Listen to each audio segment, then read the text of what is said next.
I had a very good childhood, and there was a lot of love in my family and a lot of happiness. We didn't grow up with a religious faith. God for me was a very abstract idea. There was no sense of Jesus being a person, that I could have a relationship with. So that was kind of a snapshot of where I was growing up. But when I went to college, it was then that I was first introduced to the Catholic faith. And I was invited to Mass for the first time, which was a little rough experience. Not knowing what everyone was doing, the symbols they were making, the things that they were saying. And this threw me off. That threw me off a lot. And I remember being very curious.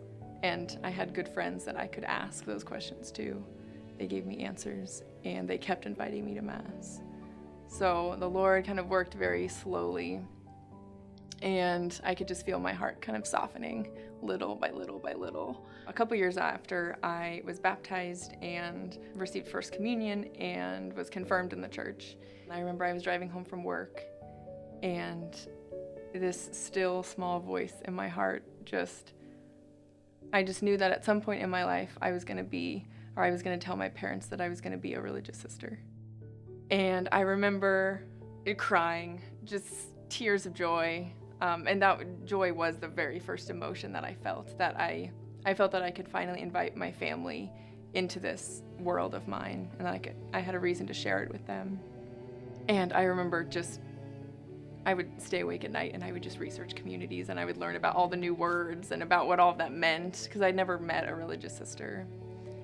A few months later, I met the Marian sisters. They were so real. They were real people, and I just felt like they were a family, just welcoming me into their home. But there was something holding me back, and I didn't know if I wanted to say yes. The turning point was, I was sitting at Sunday Mass, and the gospel reading was, "Whoever wishes to lose his life for my sake will find it." And it was at that moment I just kind of looked up at the crucifix, and I was like, okay, I'll do this. So their charism is to do God's will joyfully, in imitation of Mary and St. Francis. Another sister in our community had gone through Labouré, and so in the back of my mind I always knew it was a possibility, and so I turned to Labouré to help me resolve those student loans so that I could enter. When I talked to them on the phone, they explained to me that it was very much relational.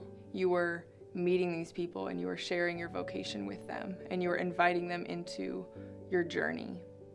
And God is what's at the center of it, and He's calling you to this vocation, and to share that with people is a gift.